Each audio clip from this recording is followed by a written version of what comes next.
छत्रपती संभाजी महाराज, पुण्यश्लोक अहिल्यादेवी होळकर,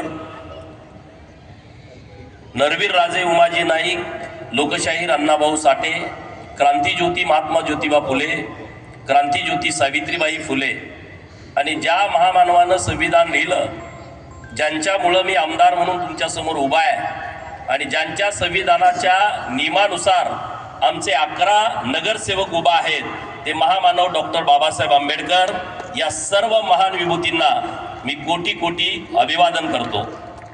पनवेल महानगरपालिकेच्या सार्वत्रिक निवडणुकीच्या निमित्तानं भारतीय जनता पार्टी आणि महायुतीच्या उमेदवारांना तुम्ही निवडून द्यावं अशी विनंती करण्यासाठी मी आज इथं आलोय।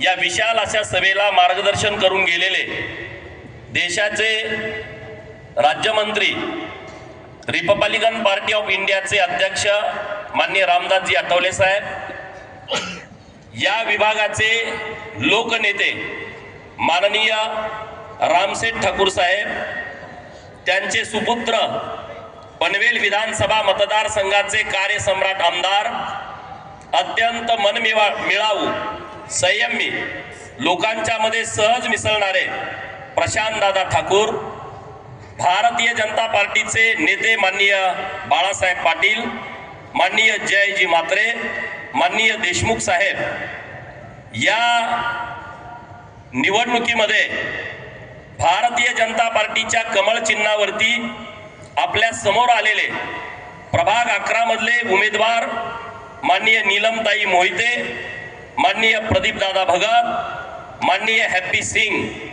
प्रभाग 12 चे उमेदवार माननीय प्रभाकर कांबळे, माननीय विद्याताई तामखडे, माननीय कुसुमताई म्हात्रे, माननीय दिलीप बाळाराम पाटील साहेब, प्रभाग क्रमांक 13 चे उमेदवार माननीय हेमलता गोवारी, माननीय शीलाताई भगत, युवा नेते माननीय विकास दादा घरत, माननीय रवींद्र जोशी साहेब।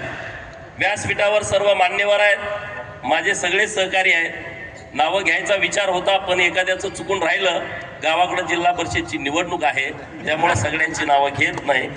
तर इतक्या मोठ्या संख्येनं उपस्थित असणारे कामोटा गावातील सर्व वडीलधारी मंडळी आहेत, युवा मित्र आहेत आणि लाडक्या बहिणी देवाभाऊच्या मोठ्या संख्येनं उपस्थित आहेत।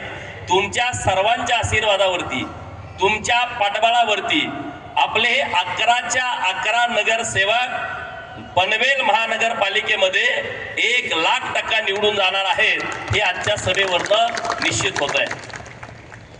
राज्यामध्ये देवाभाऊंच्या नेतृत्वामध्ये सरकार काम करत आहे।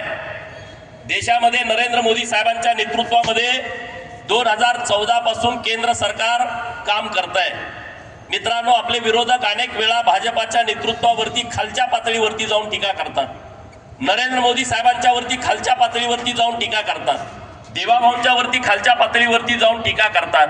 परंतु भारतीय जनता पार्टीचा कार्यकर्ता म्हणून मला अभिमान यासाठी वाटतो की 2002 ला नरेंद्र मोदी साहेब गुजरातचे मुख्यमंत्री झाले, 2014 ला देशाचे पंतप्रधान झाले, गुजरातचे मुख्यमंत्री म्हणून 12 वर्ष काम केलं, देशाचे पंतप्रधान म्हणून 11 वर्ष त्यांच्या पंतप्रधान पदाला पूर्ण झाली।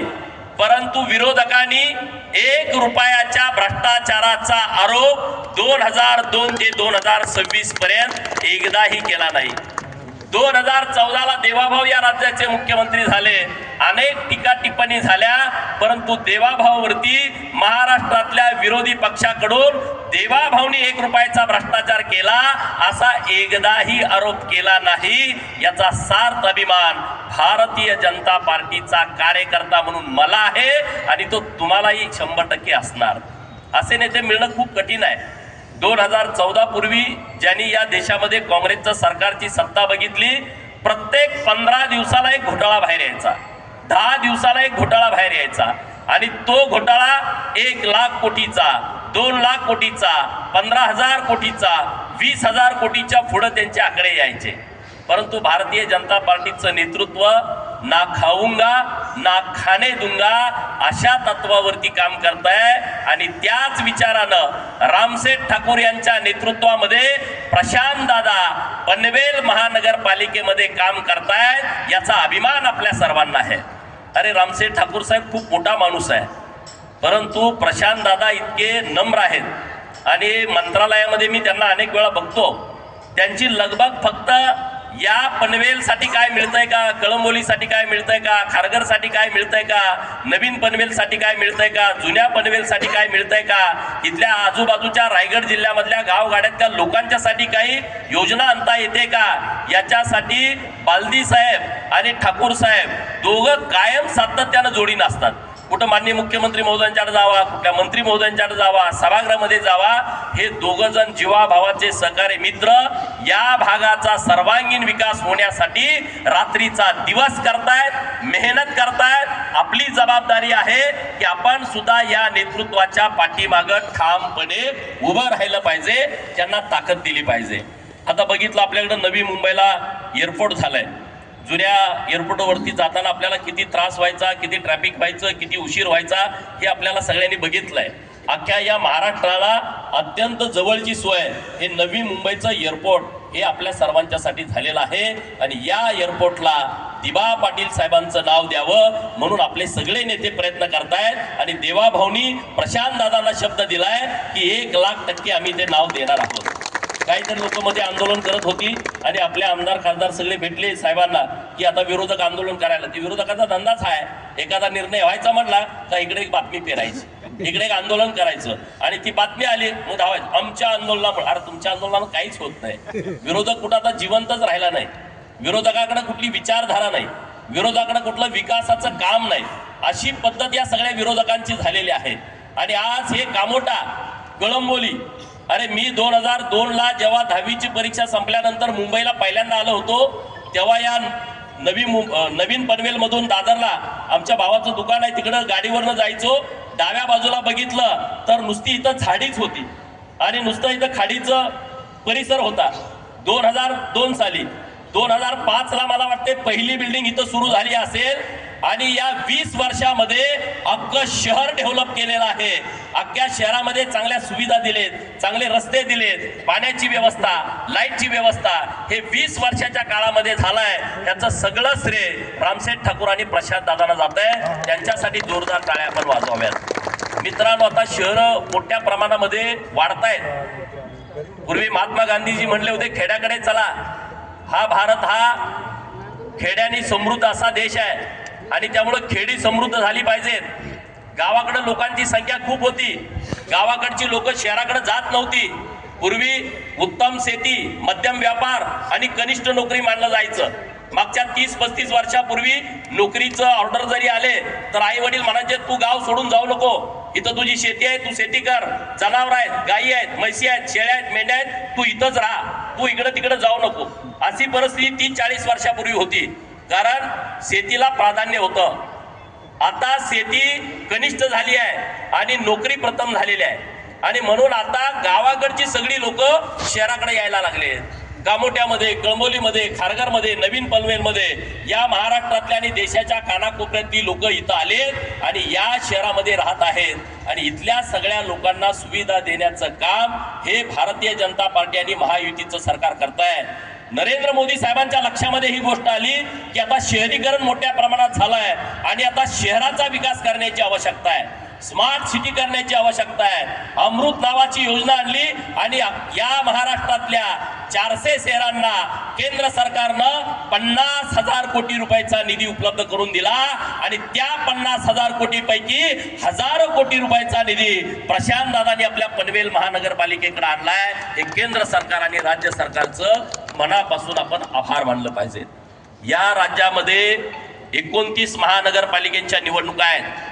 या राज्याची जितकी लोकसंख्या आहे त्या लोकसंख्येच्या 40% लोक या 29 शहरामध्ये राहत आहेत। या 29 शहरांना मोठ्या प्रमाणात निधी दिला पाहिजे, हे धोरण नरेंद्र मोदी साहेबांनी आखलं।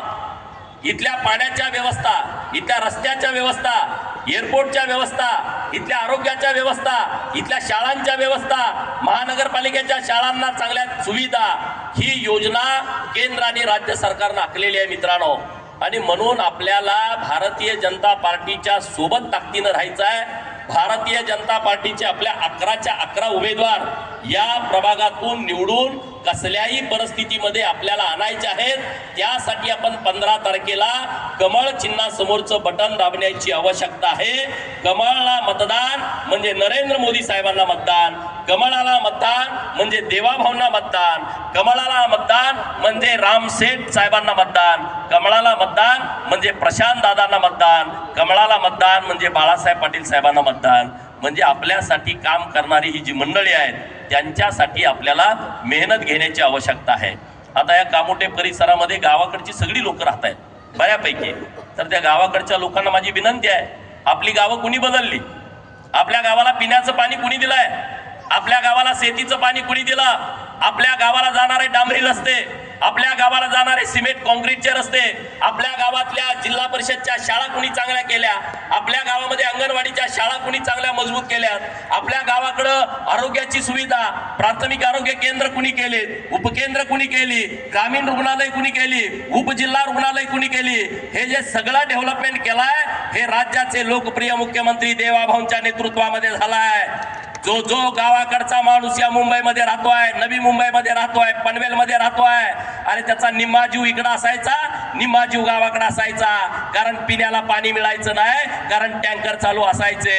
तुम्ही इकडं नोकरीला असल्यानंतर काळजीत राहायचा, माझी आई पाणी कुठून आणेल, माझे वडील पाणी कुठून आणतील, जनावराला चाऱ्याची व्यवस्था काय करतील, शेतीमध्ये पीक आहे ते करपायला लागलाय. आणि मग निम्मा जीव मुंबईत, निम्मा जीव गावाकडं.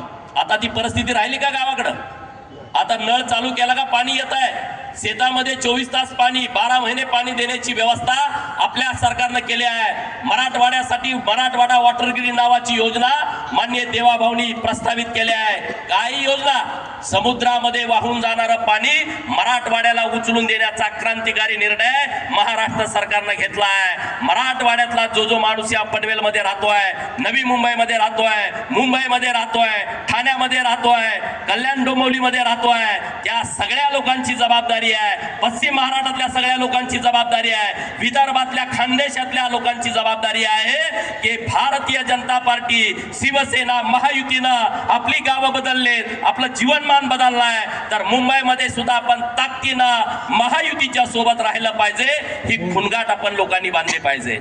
इतका मोठा बदल कधीच कुणी केला नाही, इतकी मोठी क्षमता कुणामध्ये नाही, इतकं दूरदृष्टीचं नेतृत्व कधी आपल्याला लाभलं नाही. आणि ते नेतृत्व आपल्याला लाभलंय तर त्याचा उपयोग करून घ्या.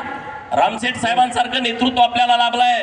या परिसरामध्ये मुलांची ऍडमिशन असली, लोक आम्हाला फोन करतात, आम्ही रामसेठना फोन करतो, आम्ही प्रशांत दादांना फोन करतो, आमच्या गावाकडची पोरं आहेत यांना तुम्ही मदत करा, यांना ऍडमिशन द्या. आमच्या साध्या कार्यकर्त्यांच्या फोनवरनंही ऍडमिशन देतात, मदत करतात आपल्या सगळ्या लोकांना. लोक कुठं बिल्डरनी कुणी फसवलं, लोक आमच्याकडे येतात, आमचा फ्लॅट ताब्यात मिळाला नाही, आम्ही प्रशांत दादांच्या कानावरती घालतो, रामसेठ साहेबांच्या कानावरती घालतो. कुणी फसवण्याचा प्रयत्न केला की आम्ही इकडं लगेच फोन करतो. ही सगळी लोक आपल्याला मदत करतात, आपल्यामध्ये मिसळून जातात. तिकडं अहिल्या भवन 6 कोटी रुपयाचं, 1 कोटी माझ्या फंडातनं दिले, प्रशांत दादांनी 5 कोटी रुपये दिलेत. इकडं कळंबोलीमध्ये, पनवेलमध्ये मायाका देवीचं मंदिर, काय होतं त्या परिसरामध्ये? काही नव्हतं. प्रशांत दादांच्या नेतृत्वामध्ये आपल्याला मदत झाली, रामसेठ साहेबांनी आशीर्वाद दिला, आज आपल्याला तिथं एक पवित्र मंदिर आपलं उभा करता आलं. अनेक अशी मंदिर असतील, मला त्याबाबतची इतकी माहिती नाही, परंतु आपल्यामध्ये मिसळून जाणारं नेतृत्व या विभागामध्ये काम करताय, त्यांच्या पाठीमागे उभं राहण्याची आपली जबाबदारी असली पाहिजे.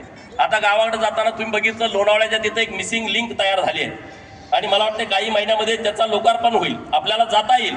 आणि म्हणून मी प्रशांत दादांना म्हटलं की दादा, हा मुंबईला येणारा रस्ता वीर शिंगोराबा धनगरांनी दाखवलाय आणि म्हणून जी मिसिंग लिंक तयार होते त्या मिसिंग लिंकला वीर शिंगोराबा धनगराचं नाव दिलं पाहिजे. आणि म्हणून मी दादांना विनंती केली, प्रशांत दादांनी पहिलं पत्र माननीय मुख्यमंत्री महोदयांच्या नावानं माझ्या हातामध्ये दिलं. बालदी साहेबांनी ते पत्र दिलं, दळवी साहेबांनी पत्र दिलं, थोरवे साहेबांनी पत्र दिलं आणि राज्याचे मंत्री माननीय भरत शेठ गोगावले साहेबांनी 5 आमदारांनी पत्र दिलं की या मिसिंग लिंकला वीर सिंगरोबा धनगराचं नाव दिलं पाहिजे. मित्रांनो, एवढे जीवापाड प्रेम करणारी ही मंडळी आपल्यावरती आहेत, आपल्या लोकांचा सन्मान करणारी आहेत. आपल्या विद्याताईला इथं तिकीट दिलं, ज्या गेल्या 5-7 वर्ष 10 वर्ष सामाजिक काम या भागामध्ये करतायत, त्यांना प्रशांत दादांनी आणि रामसेठ ठाकूर साहेबांनी त्यांना तिकीट दिलेलं आहे. त्यांचं काम त्यांनी बघितलेलं आहे. आपल्या परिसरातले अनेक लोक आहेत, कळंबोलीमध्ये तिकीट दिलेले आहेत अनेक गावाकडच्या लोकांना. तर या सगळ्या बाबीचा विचार करून आपण पूर्ण शक्तीनिशी भारतीय जनता पार्टीच्या सोबत राहण्याची आवश्यकता आहे. दुसरा तिसरा कुठलाही विचार गावाकडच्या तर लोकांनी केला नाही पाहिजे, कारण ते पाप ठरेल, पाप ठरेल. आणि ज्यांनी तुमच्यासाठी कामच केलं नाही त्यांना तुम्ही मतदान कसं काय देऊ शकता? डॉक्टर बाबासाहेब आंबेडकर साहेबांनी आपल्याला मतदानाचा अधिकार दिलाय, एकच मताचा अधिकार दिलाय. या देशातल्या सर्वात गरीब श्रीमंत माणसाला सुद्धा एकाच मताचा अधिकार आहे आणि या देशातल्या झोपडीत राहणाऱ्या माणसाला सुद्धा एकाच मताचा अधिकार आहे. म्हणजे तुमच्या मताची किंमत हे बरोबर आहे. जर आपल्या मताची किंमत एक समान असेल तर आपण विचार करून मतदान करण्याची आवश्यकता आहे. पूर्ण देश बदलतोय, मुंबई बदल. मी आता मुंबईमध्ये 2-3 दिवस काय मुंबईमध्ये केलाय? मागे 10 वर्ष जो 2014 पूर्वी मुख्यमंत्री होता काँग्रेस राष्ट्रवादीचा, आज ट्रॅफिकची अवस्था काय आहे मुंबईमध्ये? पुण्यामध्ये काय अवस्था आहे? पिंपरी चिंचवडमध्ये काय अवस्था आहे? नुसतं बोलून चालत नाही, आपले नेते त्यावरती काम करतायत. आणि म्हणून या मुंबईमध्ये 2014 पूर्वी जो मुख्यमंत्री या महाराष्ट्रामध्ये होता त्यांनी 10 वर्षामध्ये 13 किलोमीटर मेट्रोचं काम केला आणि आपले देवाभाऊ मुख्यमंत्री झाले 2014ला. तिथून आता 2028 येत आहे, 475 किलोमीटर मेट्रोचं काम पूर्ण होत आहे. हा फरक आहे त्यांच्यात आणि आपल्यात. अटल सेतूचं काम झालं, मुंबईला आपण मंत्रालयाकडे जायचो, 2-2, 3-3 तास अडकायचो.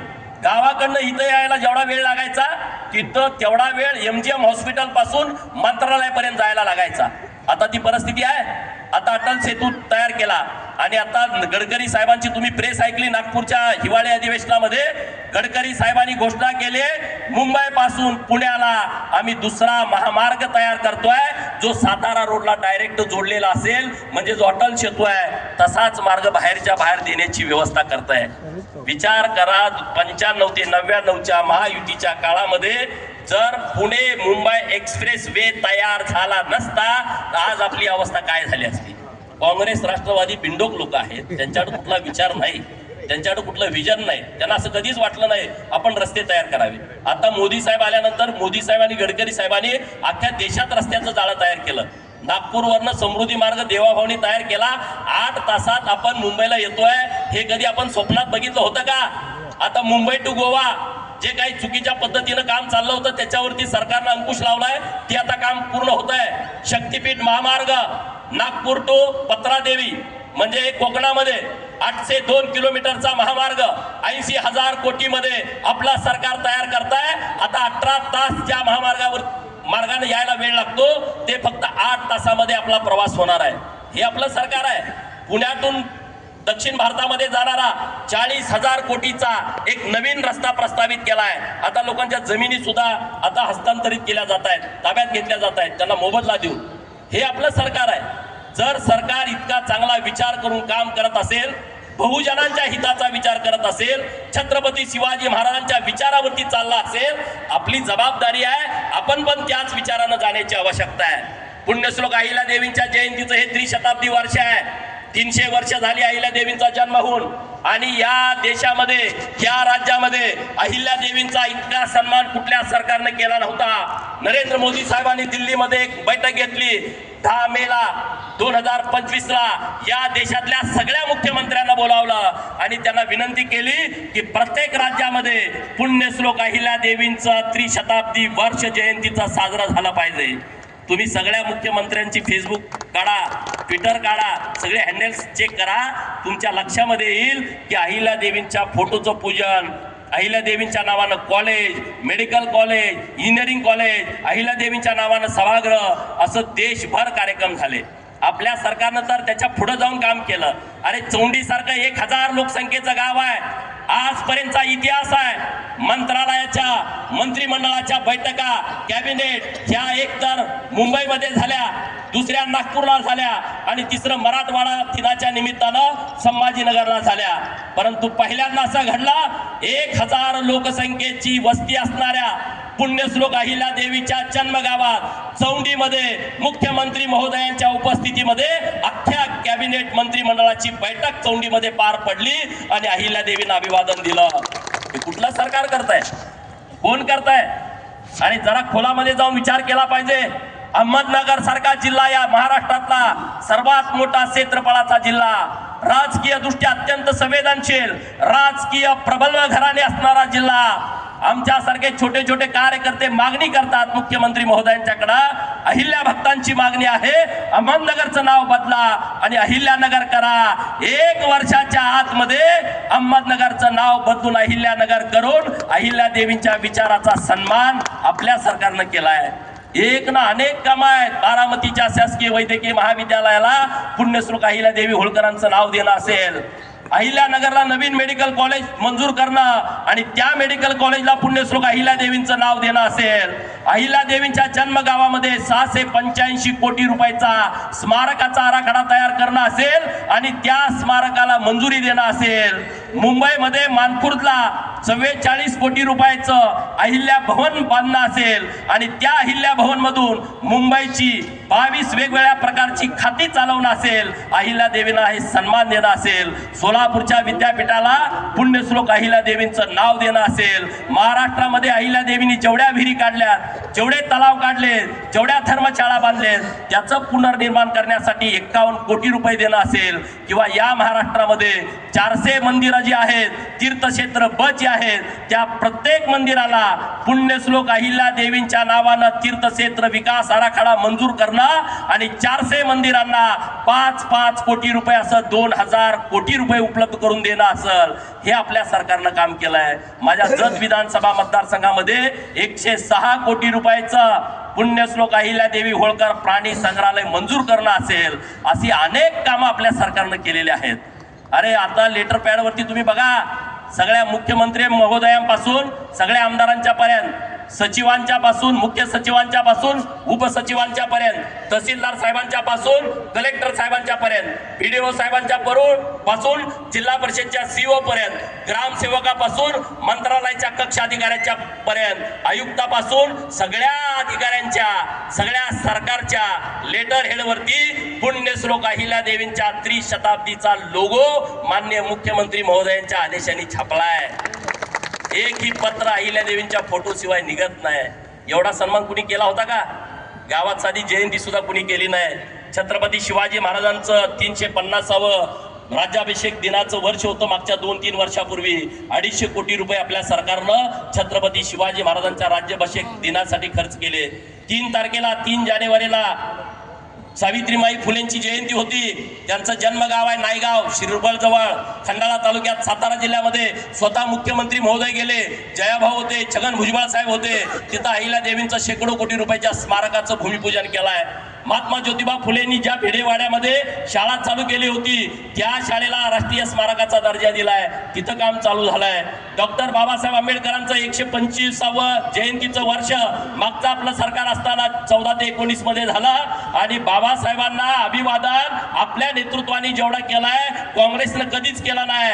बाबासाहेबांचं जन्मगाव महू मध्य प्रदेश मधलं, अख्ख्या गावाला राष्ट्रीय स्मारकाचा दर्जा दिला, तिथं राष्ट्रीय स्मारक उभा केलं. कोकणामध्ये जे अंबडवे नावाचं गाव आहे ते बाबासाहेबांचं मूळ गाव आहे, त्या गावाला राष्ट्रीय स्मारकाचा दर्जा दिला, तिथं राष्ट्रीय स्मारक उभा केलं. बाबासाहेब कायदा मंत्री असताना दिल्लीमध्ये ज्या बंगल्यात राहायचे तो बंगला केंद्र सरकारनं ताब्यात घेतला, त्या बंगल्याला राष्ट्रीय स्मारक म्हणून घोषित केलं, राष्ट्रीय स्मारकाचं काम केलं. बाबासाहेबांच्या 125व्या जयंतीच्या निमित्तानं 125 रुपयाचा ठोकळा काढला, चलनामध्ये आणला, हिंदू मिलची जागा ताब्यात घेतली. देशातलं जगातलं सर्वात मोठं बाबासाहेबांचं स्मारक मुंबईमध्ये उभा राहत आहे, त्याचं भूमिपूजन पंतप्रधान साहेबांनी केलं. 90% काम आता पूर्ण झालंय. याच्यापेक्षा पुढे जाऊन लंडन मध्ये ज्या घरामध्ये डॉक्टर बाबासाहेब आंबेडकर अभ्यास करायला गेले होते ते घर महाराष्ट्र सरकारनं 38 कोटी रुपयाला विकत घेतला आणि तिथं बाबासाहेबांचं भव्य दिव्य स्मारक उभा केलं.